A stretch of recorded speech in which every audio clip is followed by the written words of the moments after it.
آپ کیا سمجھتے ہیں ہماری زندگی کے کون کون سے گوشے ایسے ہیں جو کہ اب جہاں پہ ریفلیکٹ ہو رہا ہے کہ اب ہم دور فتن میں ہیں یا دجالیت کے اس دور کے اندر یا دجالیت سے ہم گزر رہے ہیں؟ دیکھیں میں تو سمجھتا ہوں کہ ہر پہلو پہ آپ کو اس کا اثر نظر آئے گا. ہم سٹارٹ بالکل بچوں سے کر لیں.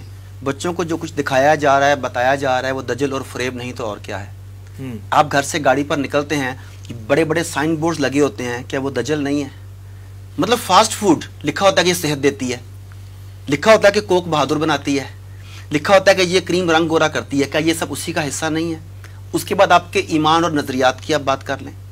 جس طریقے سے آپ کو مساجد سے دور کر دیا گیا, جس طرح سے آپ کی مساجد کے کہتے ہیں SOPs وہ کون بنا رہا ہے اس وقت؟ WHO. WHO is owned by run by big brothers. Big brothers کون ہیں؟ وہ فری میسنری تنظیم کے 7 بڑے جو ہیں وہ بنا رہے ہیں. اب انہوں نے کیا کیا, انہوں نے آپ کے 1500 سال کے متفقہ عقائد کو ایک ہی ضرب میں پاش کر دیا. کیا ہوا؟ میں سنتا تھا, آپ سنتے تھے, 1500 سال کا متفقہ عقیدہ ہے آب زمزم میں شفا ہے.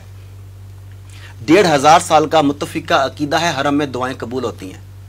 1500 سال کا متفقہ عقیدہ ہے کہ کوئی بھی مسلک ہو کہ کندھے ملا کے صف کیسے بنائی جاتی ہے, ہر چیز متفقہ عقائد ہیں. یا مسجد ایمان کا مرکز ہے. مسجد ایمان کا مرکز ہے.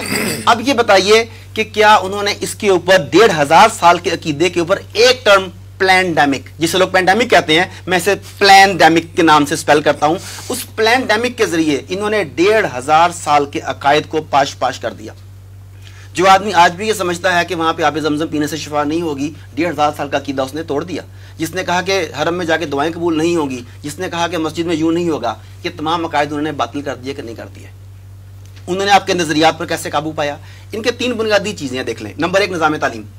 نظام تعلیم کے ذریعے, مغربی نظام تعلیم جو ہم پر نافذ کیا گیا, اس کے ذریعے انہوں نے آپ کو لادین بنا دیا, ملحد بنا دیا, آپ کو اسلام سے دور کر دیا.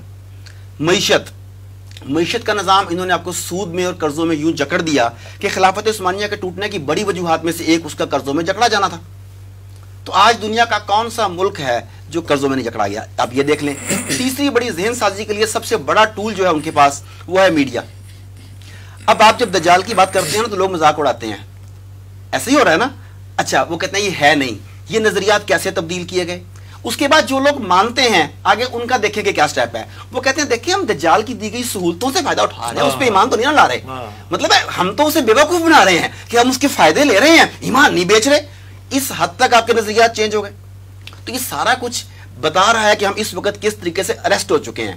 اب انہوں نے کیا کہا, پرانے زمانے میں غلام بنائے جاتے تھے, انہیں داغا جاتا تھا تاکہ پتہ لگے کہ یہ غلام ہے. عورتوں کو اٹھا کے لایا جاتا تھا نکاح کے بغیر, تو ناک میں نتھ ڈالی جاتی تھی کہ یہ نتھ ڈالی, اس کی رسم ہوتی تھی یہ ساری کی ساری. اس وقت دور جدید کا سمبولک سلیوری کا جو سمبل ہے وہ ہے ماسک. مجھے کوئی ڈاکٹر کوئی تحقیق بتا دیں کہ یہ ماسک کرونا وائرسز جو بتاتے ہیں اس کے مطابق روکنے کے لیے یہ ایلیجیبل ہے کہ نہیں, کیپیبل ہے کہ نہیں اس کا. یہ سب کہتے ہیں کہ یہ نہیں روک سکتا, نہ دوسروں تک پہنچانے سے روک سکتا ہے نہ وہ کر سکتا ہے. مگر اس پلینڈیمک کے نتیجے میں انہوں نے کہا کہ سب سے پہلے آپ کو ذہنی طور پر تسلیم کرنا ہے کہ آقا کی بات صحیح ہے یا غلط ہے, آپ نے ماننی ہے. آپ نے مان لی.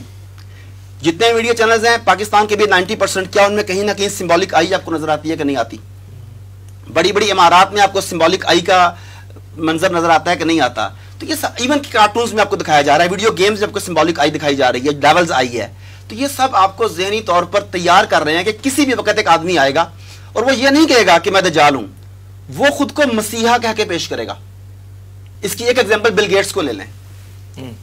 بل گیٹس کو پورٹریٹ کیا جاتا ہے ہمارے ممالک میں, یہ مسیحا ہے, یہ مختلف بیماریوں کے لیے ہمیں مدد فراہم کرتا ہے, فلانا کرتا ہے. مگر دوسری طرف جتنے بھی زیادہ اسٹیبلش کنٹریز ہیں وہاں پہ اس کے خلاف جنگی جرائم کا مقدمہ چلانے کی مہم زور پکڑ رہی ہے کہ بل اینڈ میلنڈا گیٹس فاؤنڈیشن یہ جنگی جرائم کے مرتکب ہیں. انہوں نے تنزانیہ میں بندے مارے, افریقہ میں بندے مارے, انڈیا میں 10,000 بچہ پولیو ویکسین کے بعد مارا گیا, یہ رپورٹ سامنے ہے.